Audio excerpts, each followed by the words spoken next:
Did the Knights Templar secretly guard a bloodline powerful enough to alter the course of human history itself?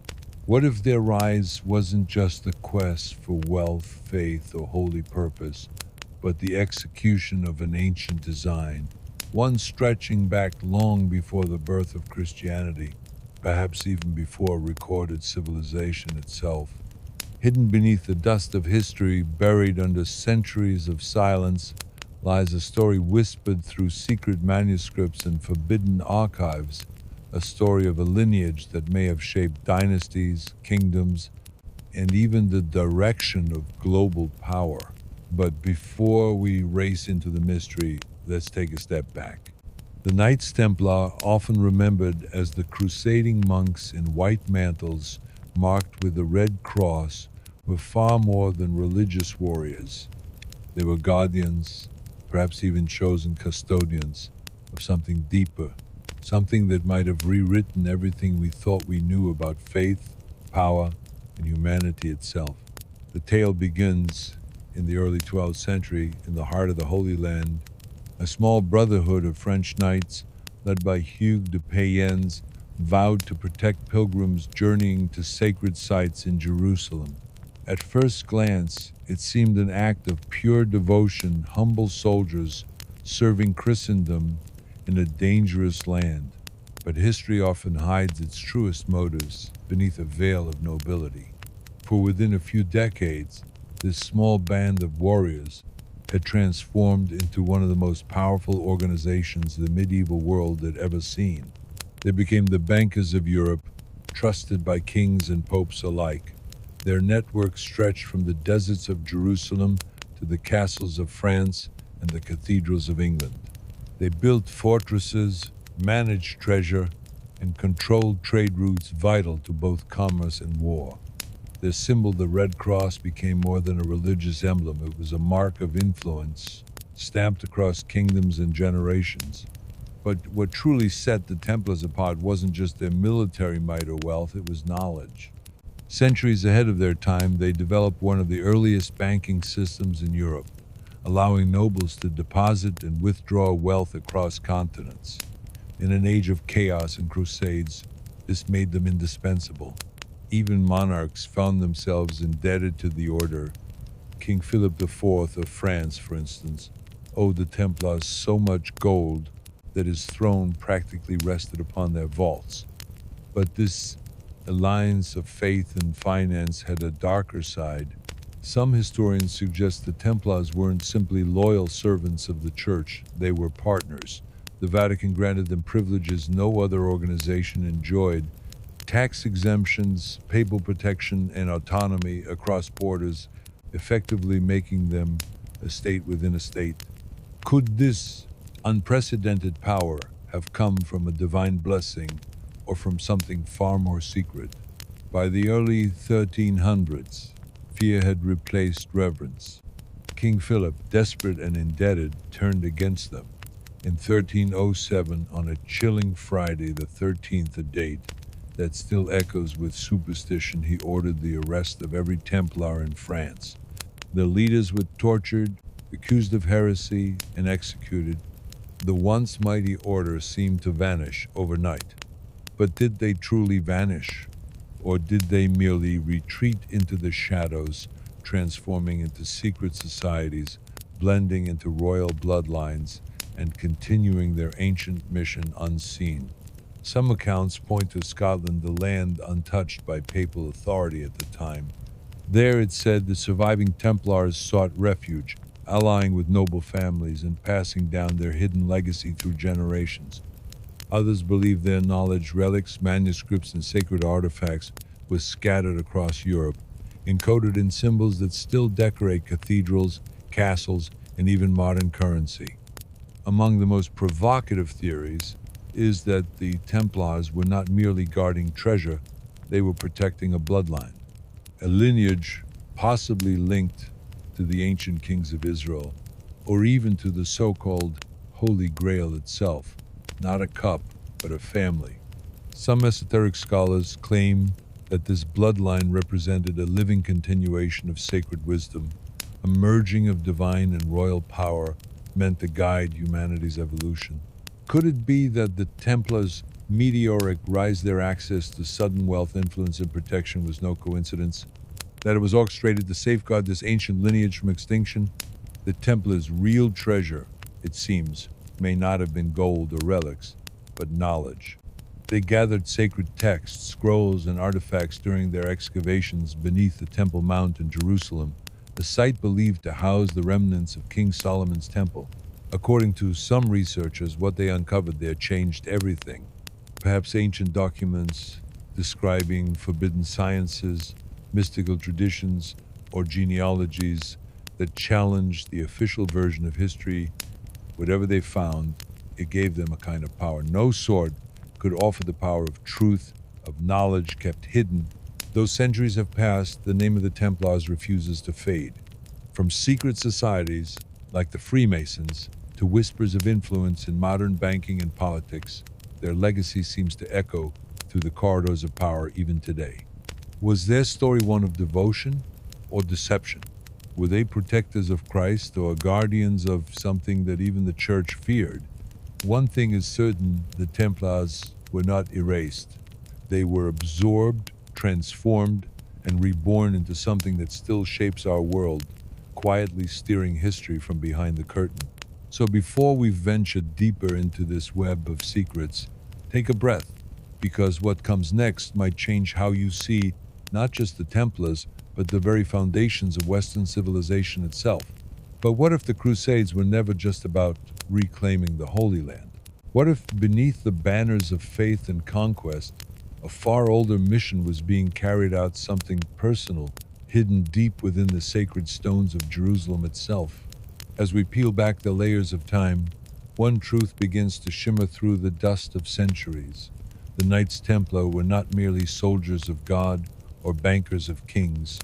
They were guardians of a mystery that transcended ages, the secret that may have reached back to the very dawn of civilization. Whether it was the bloodline they swore to protect, the forbidden knowledge they uncovered, or the influence they quietly wove into the fabric of Europe, the Templars always seemed to be one step ahead of their age. Yet the deeper we explore, the more the questions multiply. What was this secret they held? Who else knew of it? And why did an order so powerful and revered suddenly fall under a storm of persecution so ruthless it wiped their name from the open world? Some historians have long claimed that the key lies not in their swords or their castles, but in their wealth and what that wealth represented. The Knights Templars' prosperity was not a mere consequence of success. It was the engine of a purpose far greater than any crusade. Their fortune funded armies and fortresses, yes, but perhaps it also shielded relics, genealogies, and artifacts that contained truths capable of reshaping faith itself. By the 13th century, the Templars had become one of the richest and most formidable institutions in Europe, owning vast tracts of land, fleets of ships, and an intricate web of financial houses stretching from Jerusalem to France, from England to Spain. They created a system of credit and security that allowed nobles and kings to move money across continents safely, centuries before the birth of modern banking. Their ledgers were not merely books of numbers. Many researchers believe they encoded messages, coordinates, and correspondences known only to high-ranking members of the order. The Templars' financial empire was not about gold or silver. It was about information, influence, and the power that came from understanding the hidden flows of both wealth and knowledge. This invisible control unsettled monarchs who depended on them. King Philip IV of France, deeply indebted to the order, looked upon their treasure not as holy wealth, but as a means of escape from his own ruin. To him, the Templars' riches were a temptation and a threat, something that needed to be seized before it consumed his throne. But what made the Templar fortune truly unique was its unseen dimension. Unlike other medieval orders, their assets weren't limited to castles or fields. Much of their true wealth was intangible, rooted in their secrets, their connections, and their cryptic archives. Some chroniclers whisper that their treasure rooms held not only gold, but relics and manuscripts of immense spiritual and historical significance. Ancient scrolls from Jerusalem, fragments of lost gospels, maps pointing to forgotten tombs, even documents hinting at a royal bloodline that predated the church itself.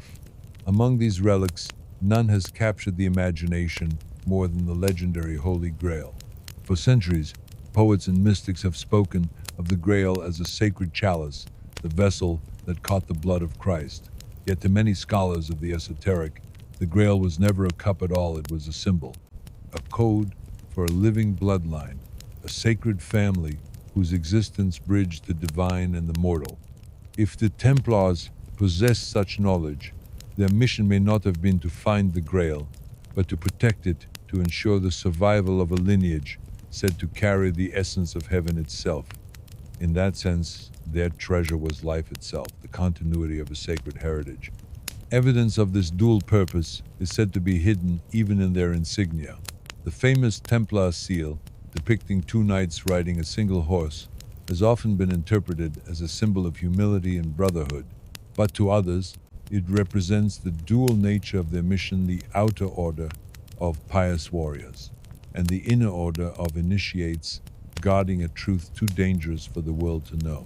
Two riders, one body, two realities, the church's soldiers on the surface, but beneath the armor, protectors of a bloodline stretching back to the kings of old. As the Templars' wealth and influence expanded, their reach extended into the courts of Europe. They advised monarchs, financed wars, and even shaped the decisions of popes. Royalty turned to them not only for loans but for counsel, guidance whispered from behind the veils of sanctity and secrecy. And yet, with every crown they touched, their fate became more entangled with that of the powerful. To the kings of Europe, the Templars were indispensable allies and potential usurpers. To the Church, they were both holy and heretical, loyal yet dangerous.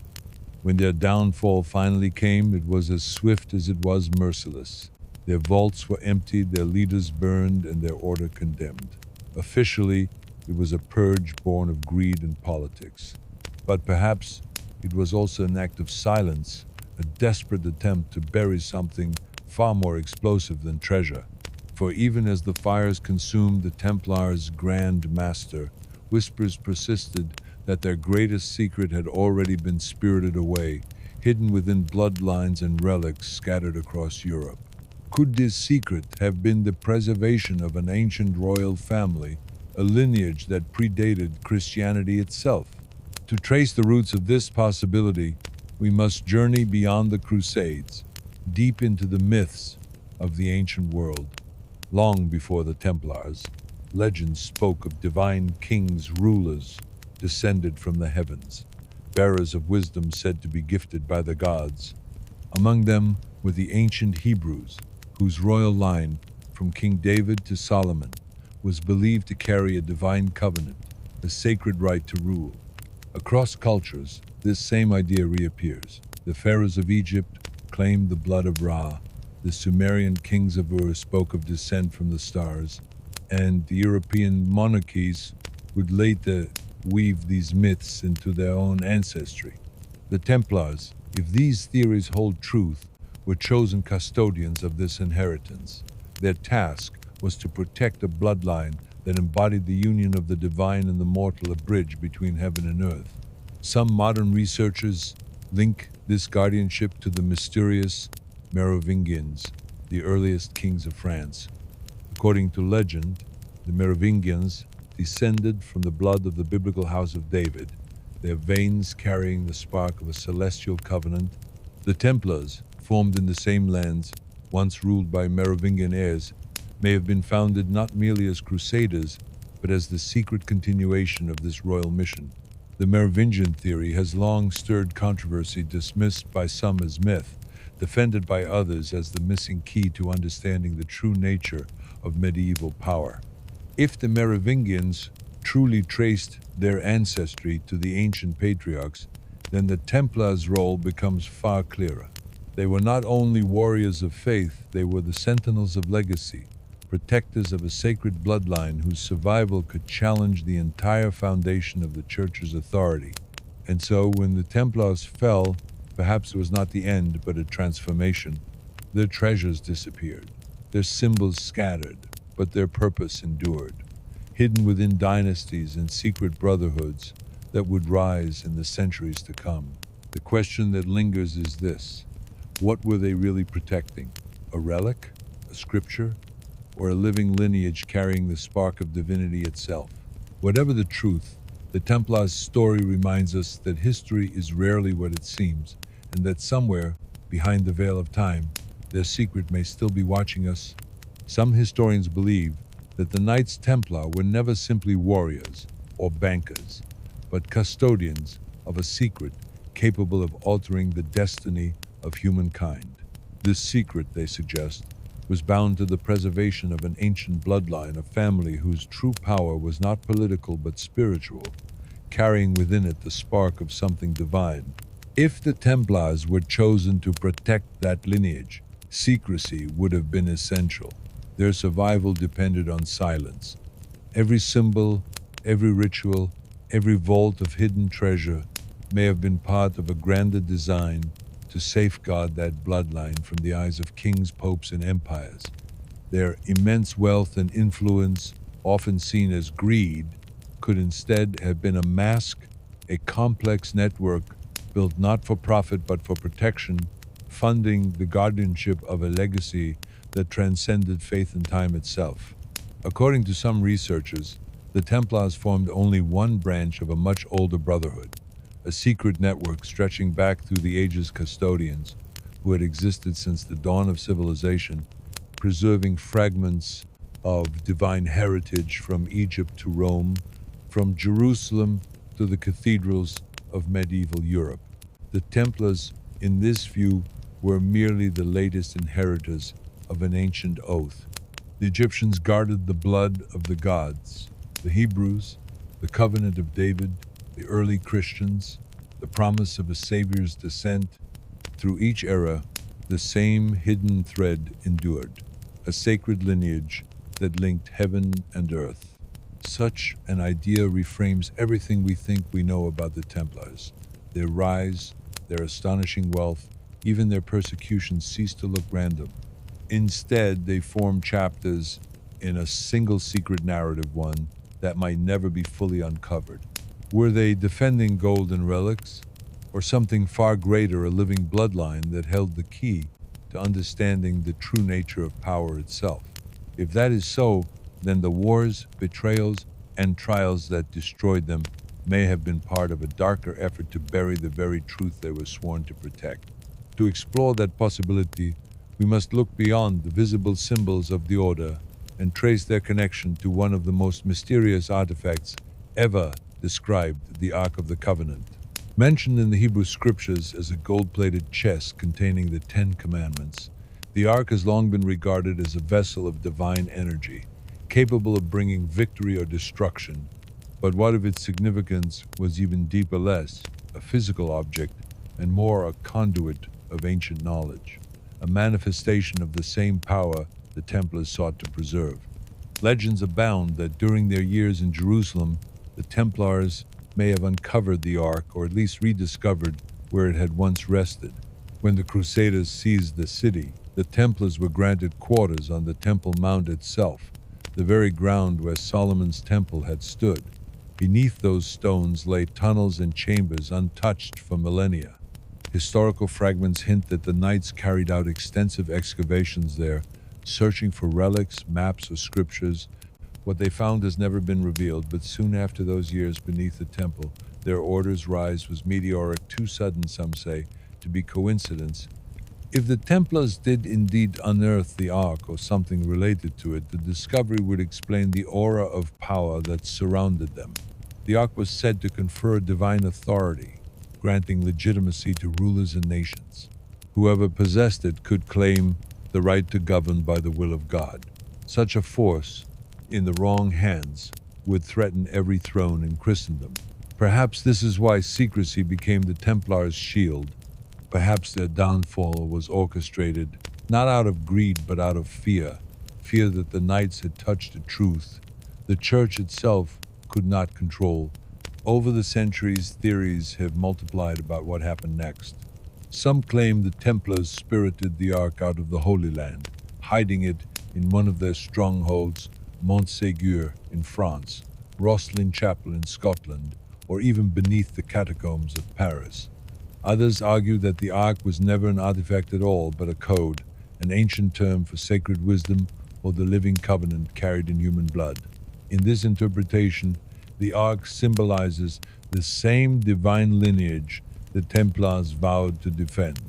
Its power was not lightning or fire, but knowledge of the origins of kingship, of the human soul, and of humanity's connection to the divine. Even within Templar symbolism, hints of this belief appear. Their crosses, seals, and architectural patterns echo measurements found in the geometry of Solomon's temple, as if preserving a memory of the structure they once explored. The seal of two knights sharing one horse may represent duality itself, the union of matter and spirit, of mortal guardianship and divine purpose. Every motif, every design seems to whisper the same message. The Ark, the bloodline, the divine covenant were all parts of a single mystery. If the Ark was indeed recovered, it could never remain in plain sight. It would have been hidden, perhaps dismantled, its essence carried not in stone or gold, but within chosen heirs. That would make the Templars not relic hunters, but stewards of continuity, ensuring that the sacred line survived the chaos of wars, inquisitions, and centuries of repression. Their secret rituals, initiation rites, and coded prayers may have been reenactments of an older covenant, a way of renewing the bond between guardian and lineage. By the time of their destruction in the early 14th century, that lineage may already have passed into other hands. Some point to the founding of the Freemasons as the spiritual successor of the Templars, others to hidden dynasties in Europe who still trace their blood to the same divine ancestry. Wherever the truth lies, one fact endures. The Templars changed the shape of history, not merely through sword and coin, but through the silent preservation of a legacy too powerful for the world to see. So we are left with a haunting question. Did the Knights Templar truly find the Ark of the Covenant, or did they themselves become the Ark, the living vessels of a sacred covenant carried through generations? The answer remains buried beneath centuries of silence, in ruins scattered across the old world, and in symbols still carved into the stones of forgotten chapels. Yet the legend endures, whispering that somewhere, hidden in bloodlines or beneath the earth, the Templars' greatest secret still waits to be revealed. Many scholars now suggest that the Knights Templar were never merely crusading soldiers defending holy ground. They were initiates of a secret current of wisdom, a spiritual lineage that stretched far beyond the walls of Christendom. Hidden beneath the armor and banners lay a deeper purpose: to preserve the remnants of an ancient knowledge that spoke of the true nature of creation, of divine power, and of a mysterious bloodline believed to carry that power through generations. Within this interpretation, the Ark of the Covenant ceases to be a mere religious artifact. It becomes something far more profound, a vessel of knowledge, a cipher through which the initiated could glimpse the mechanics of the universe itself. The Ark, in this light, was not only a sacred chest, but a key one that unlocked truths about the divine order of life, light, and energy. Clues to this hidden understanding lie scattered within the Templars' own symbology. Their crimson cross, often assumed to be a simple Christian emblem, may in fact conceal a deeper code. Some historians believe it represents the balance of opposites, heaven and earth, spirit and matter, the same duality at the heart of alchemical transformation. Their rituals, wrapped in secrecy and silence, echoed the ceremonies of older mystery schools from Egypt, Persia, and even Sumer. Every gesture, every symbol was a fragment of a forgotten language of enlightenment. If the Templars truly safeguarded the Ark, or the wisdom it embodied, what became of it? Did they hide it from a world unready for its power? Or did they harness its secrets to build their own influence across kingdoms and continents? These questions have haunted historians and theologians alike for centuries. Perhaps the answers remain buried in catacombs, sealed vaults, or even encoded within the sacred geometry of Templar architecture itself. As we peel back these layers, it becomes clear that the Templars' legacy is inseparable from their relics. These artifacts, often dismissed as superstition or myth, may hold the key to understanding the Order's true mission. Among their most controversial treasures is the enigmatic idol known as Baphomet. Discovered during the Templar trials of the early 14th century, this mysterious figure was accused of being an object of heretical worship. To the Inquisitors, it was proof of the Templars' fall from grace, but to modern scholars, it might represent something else entirely. Baphomet, a symbol shrouded in misunderstanding, may have embodied the Templar synthesis of opposites, male and female, light and darkness, divine and mortal.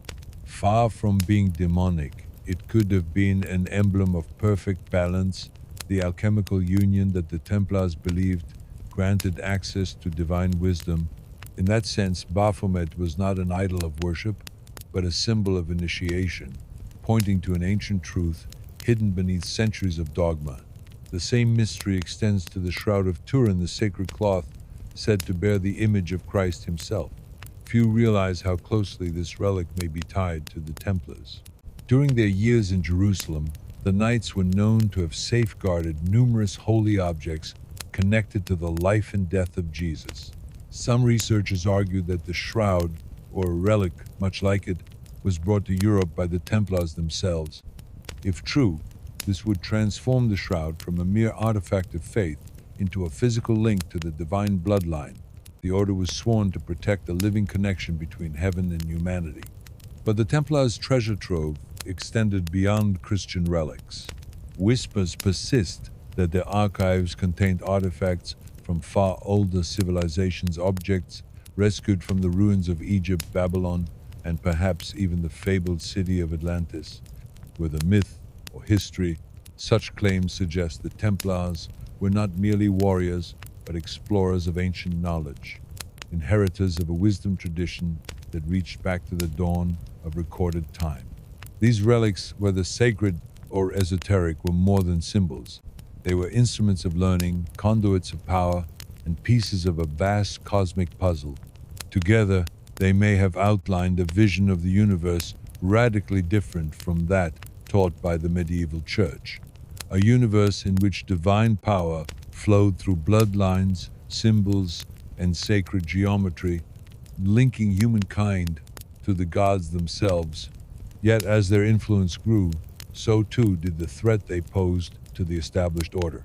By the early 14th century, the Templars were among the most powerful entities in Europe. Their wealth rivaled that of monarchs, their fortresses spanned continents, their knowledge was unmatched. To kings and popes, this was no longer a brotherhood of monks, it was a shadow empire. And at the heart of their eventual destruction stood one man, King Philip IV of France. Deeply indebted to the Templars, after years of costly wars, Philip found himself trapped by his own dependence on their financial might. The order had become both his creditor and his competitor, a power he could not control. In 1307, driven by fear and desperation, Philip struck first. In a single night of betrayal, Templar knights were arrested across France. Their Grand Master, Jacques de Molay, was tortured and condemned. The once glorious order was shattered. Officially, their downfall was framed as the result of heresy and corruption. But beneath the surface lies a darker theory, that Philip's true goal was not wealth, but silence. The Templars may have possessed knowledge, relics, documents, or truths that could have undermined both crown and church. If they indeed carried the secret of the divine bloodline, then their destruction was not punishment, it was containment. Even so, their legacy refused to die.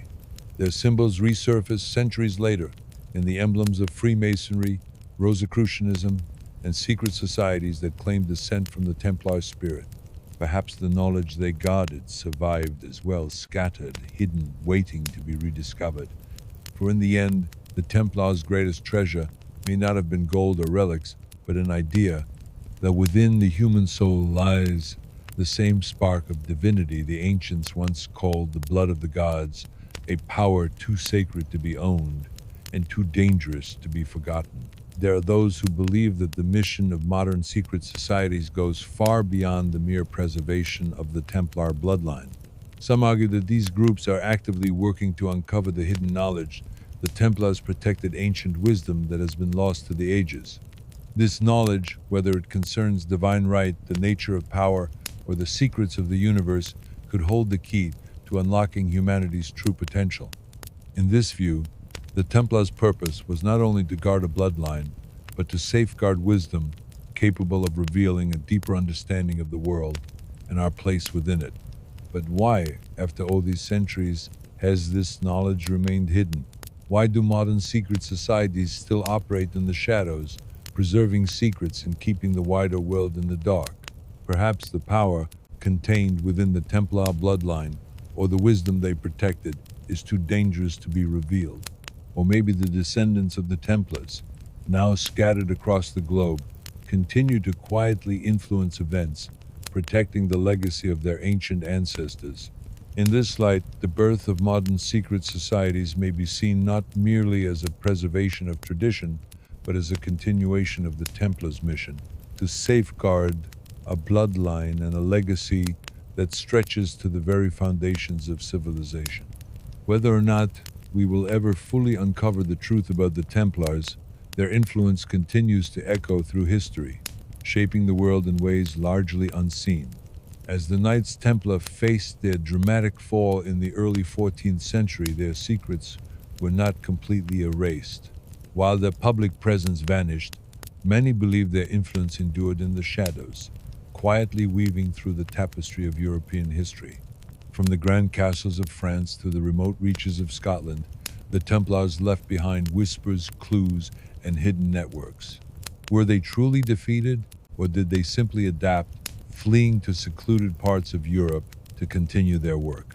Scotland, in particular, plays a pivotal role in these theories. After the disbandment of the Order, many knights are said to have escaped north, finding refuge in a country distant from the political machinations of France and England. Here in Scotland's remote highlands and northern territories, the Templars may have continued their mission in secrecy. The region, often at odds with English and French power, offered a sanctuary where they could protect their bloodline and preserve their knowledge. The connection between the Templars and Scotland is often linked to key historical sites. One notable example is Rosslyn Chapel, near Edinburgh, constructed in the early 15th century. Its intricate carvings and symbols echo Templar iconography, including references to sacred geometry, the Holy Grail, and ancient mysteries. Some believe that Templar knights, exiled and seeking to safeguard their secrets, influenced or directly oversaw its construction. Rosslyn Chapel may have served as a secure repository for Templar relics, knowledge, and possibly the bloodline itself. Scotland is not the only place where Templar influence may have endured. Remnants of the order are thought to have spread across Europe to Spain, Portugal, and parts of Italy, regions where the Templars had long-standing networks before their downfall. Whether through hidden strongholds, secret vaults, or coded manuscripts, the surviving knights may have continued to protect the bloodline and the treasures tied to it. Stories of Templar treasure, relics, and cryptic documents persist, fueling speculation that their mission continued beyond the apparent end of the order. These hidden treasures were likely more than mere gold or silver. Some may have contained artifacts, scrolls, or genealogical records, confirming the existence of the sacred bloodline the Templars swore to protect. The Knights' efforts to conceal these relics suggest a mission that extended far beyond survival. They embedded the knowledge into myths, legends, and religious symbolism, from the stories of the Holy Grail to the cryptic meanings in manuscripts, creating a coded map that could guide future generations when the time was right. It becomes clear that the Templars were not merely evading persecution. They were laying the groundwork for a future revelation. They saw themselves as part of a larger plan, believing that one day the secrets they guarded would resurface. The bloodline they protected would rise once more, carrying with it the knowledge and power that had been carefully hidden for centuries. Yet even as these secrets spread quietly across Europe, one question remains: who are the true descendants of the Templars? Were they absorbed into royal families who took refuge in hidden strongholds, or were they a select few marked by birthright, entrusted with unlocking the Order's greatest mysteries? Today, the search for the Templar legacy continues. History is rarely linear, and the Templars' story is far from over. Hidden corners of Europe remain filled with unexplained mysteries, sites that may yet hold answers to some of the world's oldest and most profound questions. In the aftermath of the Templars' suppression, one region stands out as a potential refuge for the surviving knights: Scotland. Not only did the Templars seek sanctuary there, but their influence is believed to have shaped the very foundations of Scottish history and monarchy. The connection between the Templars and Scotland runs deep, with numerous theories suggesting they were more than mere exiles.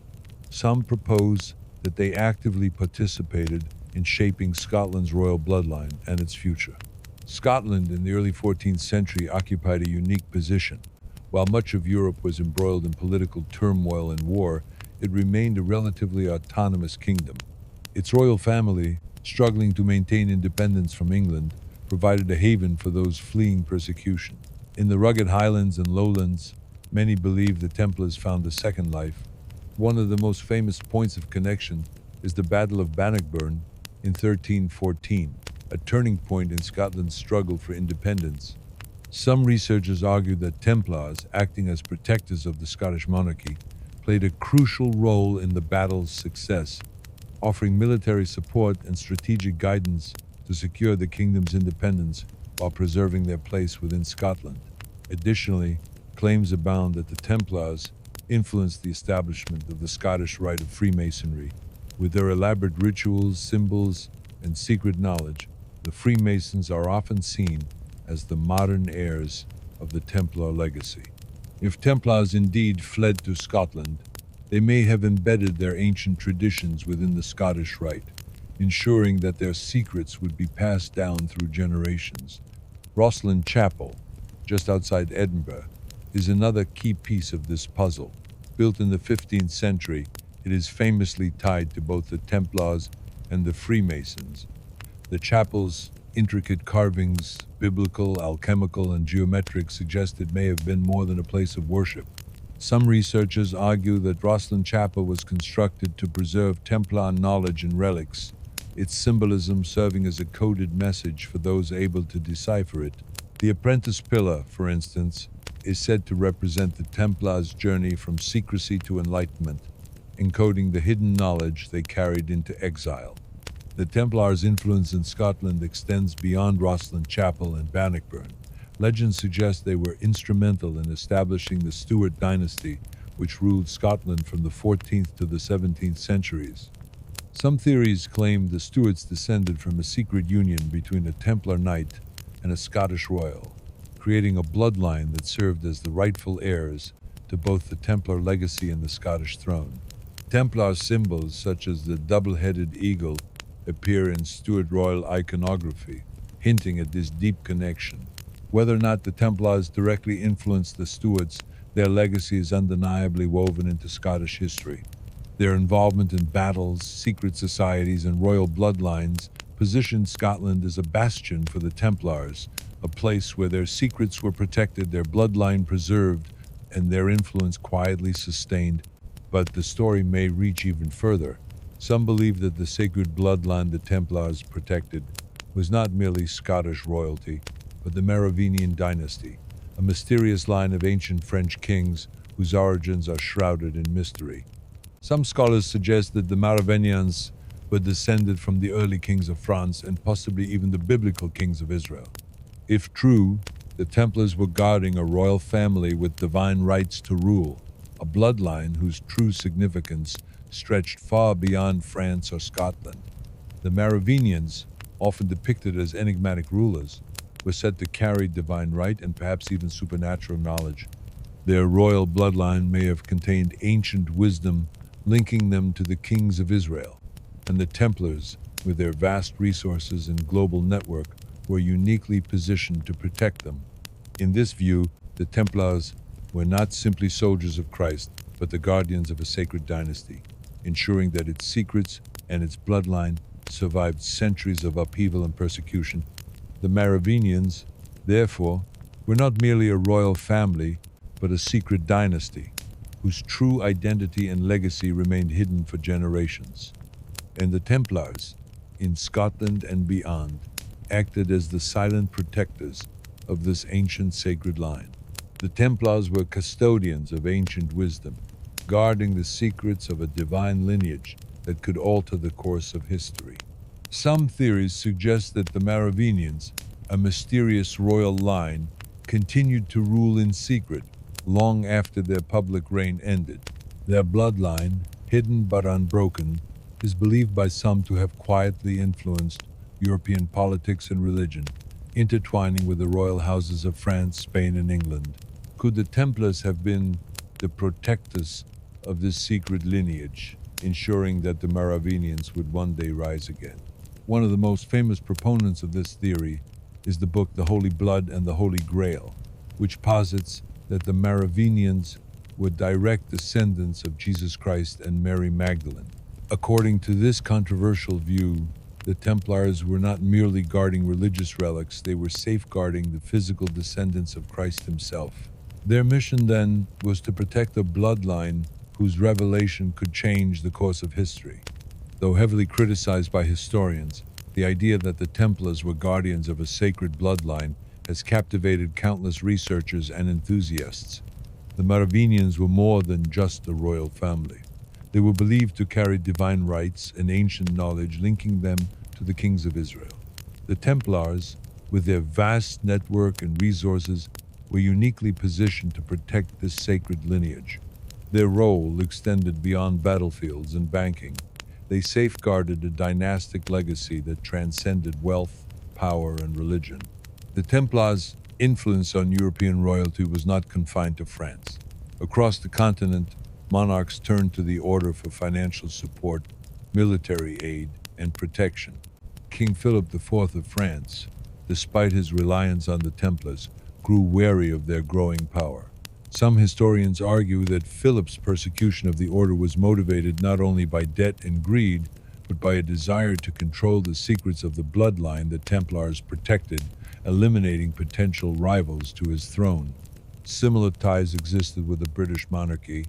Medieval English kings, including Henry II and Richard the Lionheart, had dealings with the Templars, leading some to speculate that the English royal family may also have benefited from the order's wealth, knowledge, and strategic guidance. Beyond direct alliances, the Templars may have shaped the very concept of monarchy. By protecting a sacred bloodline, they helped define the principle of divine right, the idea that certain royal families were chosen by God to rule, embedding a lasting political ideology that influenced European kingship for centuries. If the Templars were indeed safeguarding a bloodline descended from the Merovingians or another divinely ordained lineage, their influence on royalty becomes even more profound. They were not merely knights or bankers, they were protectors of an order that ensured the rightful heirs were placed in positions of power. Every alliance, every strategic marriage, every act of political guidance may have been part of a grand mission to preserve the sacred bloodline and the knowledge it carried. Their power, therefore, extended far beyond swords and coffers. It was the power to shape history itself. In many ways, the Templars helped to define what it meant to be a ruler, shaping the idea that kingship was not just a political position, but a divine calling. As protectors of the bloodline, the Templars were, in essence, the guardians of divine right. They ensured that the bloodline would be preserved and that those with the sacred right to rule would always have a place on the throne. As we continue to explore the Templars' role in European royalty, the question remains, what was the true purpose of their involvement with the monarchy? Was it simply a matter of political convenience, or was there a deeper, more profound connection at work? The Templars' legacy in royal history is far from simple. It is a story of power, secrecy, and a bloodline that may have shaped the fate of nations for centuries. Hidden away in the hills of southern France lies one of the most enduring mysteries associated with the Templars, the village of Rennes-le-Château.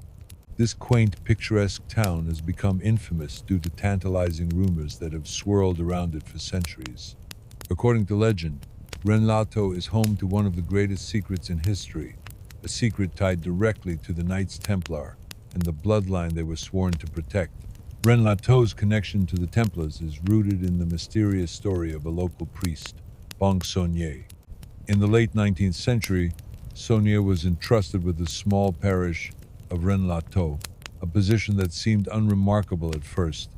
However, within a few years of taking up his post, Saunier's life took a strange turn.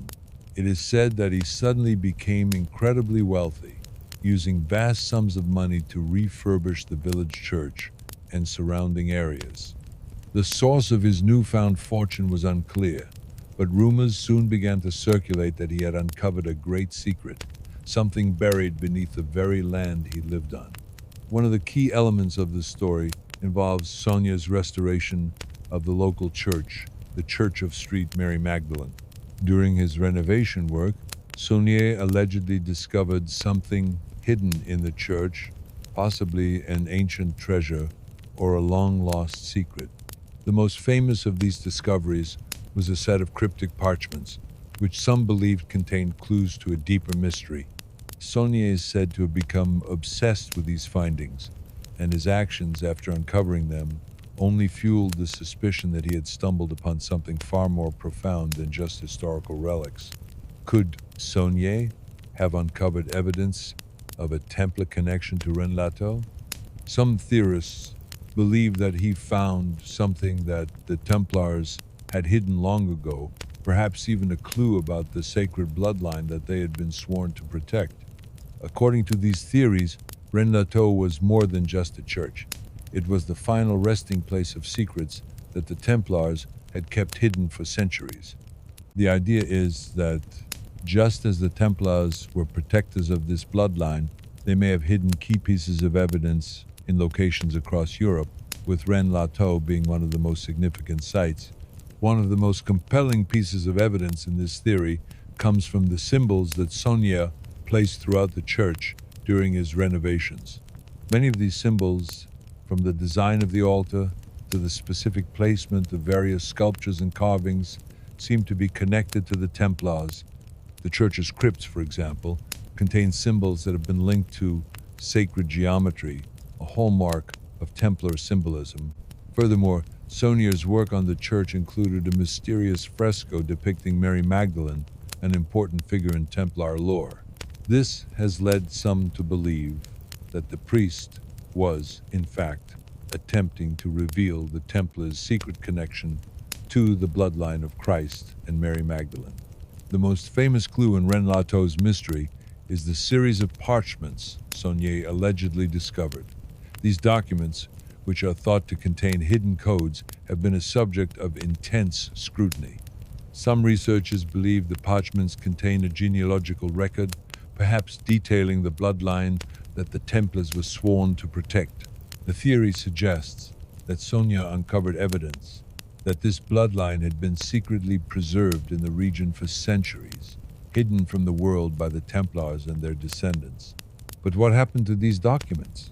Did Saunier, obsessed with the secret, hide them away for safekeeping, or did he share them with others, perhaps entrusting the secret to future generations? As the years passed, the mystery of Rennes-le-Château continued to grow, with more and more people becoming fascinated by the potential connection to the Templars. Speculation about hidden treasures, secret codes, and the true nature of Saunier's discoveries has captured the imaginations of historians, treasure hunters, and conspiracy theorists alike.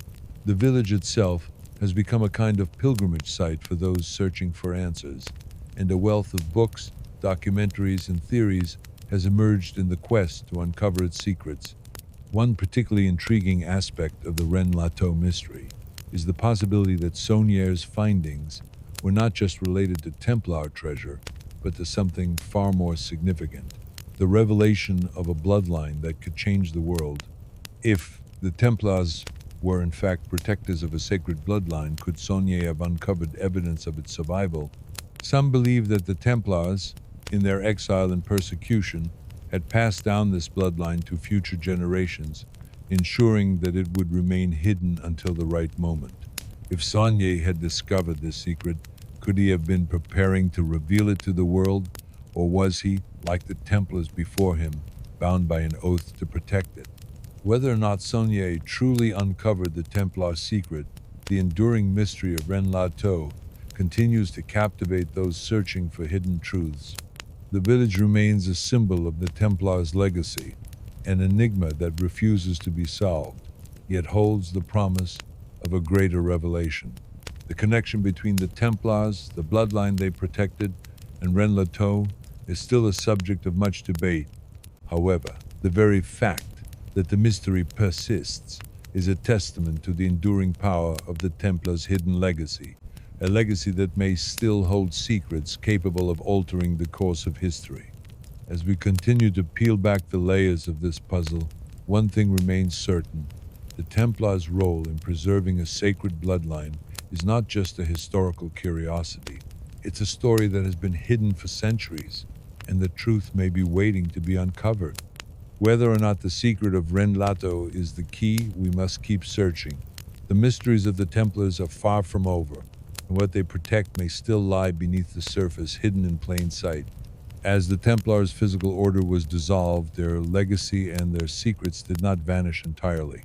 Instead, some researchers suggest that a shadowy group known as the Priory of Sion emerged to carry on their mission, to protect and preserve the sacred bloodline that the Templars had guarded for centuries. This secret society, often mentioned in popular books and films, is said to have been founded in the 11th century, long before the dissolution of the Templars, and its role in history is even more mysterious and complex than the Templars' own. Could the Priory of Sion be the true inheritor of the Templars' sacred duty? And if so, what was the nature of the bloodline they sought to protect? The Priory of Sion first captured international attention when the legendary book The Da Vinci Code brought it into the limelight. According to the novel, the Priory of Sion is a secret society formed to protect the descendants of Jesus Christ and Mary Magdalene bloodline descendants hidden from history. Their true identity was kept secret by an array of religious and political institutions throughout the centuries. While the Da Vinci Code is a work of fiction, it was inspired by controversial real-life claims, most notably the Dossier's Secrets, a collection of documents that allegedly revealed the Priory's true purpose in history. According to the Dossier's Secrets, the Priory of Sion was founded in 1099, at the same time that the First Crusade was raging in the Holy Land. The Society's primary mission, as outlined in these documents, was to protect the sacred bloodline that the Templars had sworn to guard.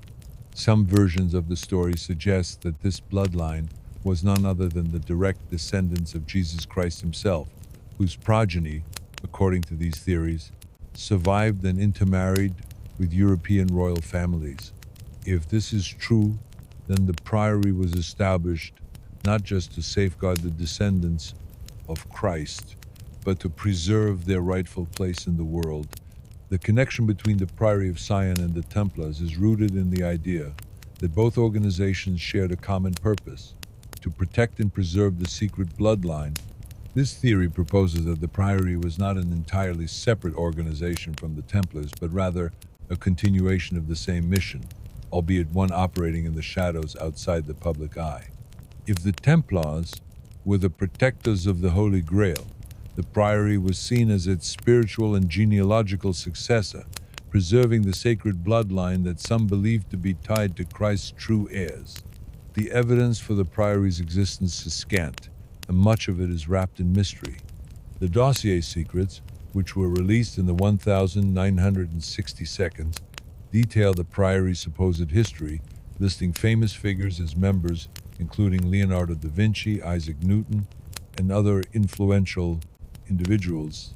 These documents claim that the Priory's goal was to guide Europe's monarchs not with direct political power, but by ensuring that the bloodline they protected would one day come to rule again. The notion of royal bloodlines, particularly those with a divine connection, ties into the larger narrative of secret societies and hidden legacies, themes that have long captured the imagination of historians and conspiracy theorists alike. But the question arises, what exactly was the priory guarding? Some versions of the story suggest that the priory was protecting the true Grail, the bloodline of Christ, while others claim that they were guarding sacred texts or relics that could reveal the truth about this bloodline. The Grail itself, in many interpretations, is not just a physical object but a metaphor for the divine right to rule a bloodline that carries the power to shape the course of history. If the priory was truly the successor to the Templars, they may have inherited the task of keeping this secret bloodline safe from forces that sought to destroy it. One of the most compelling theories surrounding the priory and its connection to the Templars revolves around the idea that the priory played a key role in the politics of medieval Europe, especially in the context of the dynastic struggles of the time. According to some researchers, the priory's influence was not just religious, but deeply political. They were the hidden architects of royal marriages and alliances, maneuvering behind the scenes to ensure that the right bloodline ascended to the throne. The Templars may have even collaborated with the priory to ensure that the descendants of the sacred bloodline were positioned to rule at the right time, thus ensuring the continuation of their divine right to rule the world. But why was such a secret so important?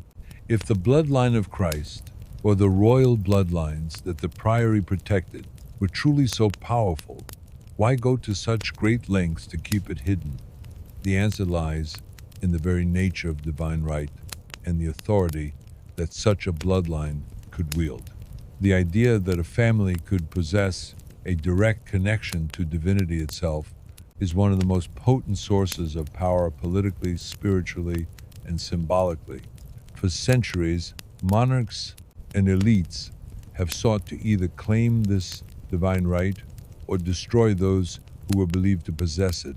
Keeping such a powerful secret hidden was crucial to preventing its misuse and to protecting those with a true bloodline. It's important to note that much of what is known about the Priory of Sion, both from the dossier secrets and from the legends that have grown around it, has been the subject of intense debate. Many historians dismiss the Priory's connection to the Templars as pure speculation, fueled by conspiracy theories and a desire for intrigue. Others argue that the Priory may have been a more modest secret society with different objectives altogether. Regardless of the actual truth, the legends surrounding the Priory have undeniably shaped how we view the Templars and their legacy, particularly in the modern era. In the end, whether or not the Priory of Sion truly existed as described in the dossier's secrets, or whether they were the secret heirs to the Templars' mission, one thing is clear. The Templars' mission to protect a sacred bloodline has endured. The Priory, whether real or imagined, serves as a symbol of the enduring nature of this mission, a secret that refuses to fade into the past, and a bloodline that continues to echo through history. For centuries, the legacy of the Templars has been preserved through myths, secret societies, and cryptic symbols. But what if there were more tangible evidence to support the theory that the Templars protected an ancient bloodline? Could genetic testing reveal the truth behind the sacred bloodline the Templars were sworn to protect? While this may sound like science fiction, advancements in modern genetics have opened new possibilities for tracing lineage possibilities that could uncover the hidden legacy of the Templars and the bloodline they safeguarded. One of the most compelling aspects of the Templar legacy is the notion that they were guardians of a royal, possibly divine bloodline. This bloodline, which some believe traces back to the biblical kings of Israel or even to Jesus Christ himself, is said to have carried with it the power and authority to rule. For centuries, the Templars worked in secret to protect this bloodline, guarding it from those who would seek to destroy or control it. But what if the bloodline has survived to this day, hidden in plain sight, its descendants living among us? Advances in genetic testing and genealogy have made it possible to trace familial lines with remarkable precision. DNA testing can identify familial connections that go back hundreds, even thousands of years. Could this technology be used to confirm the existence of the Templar bloodline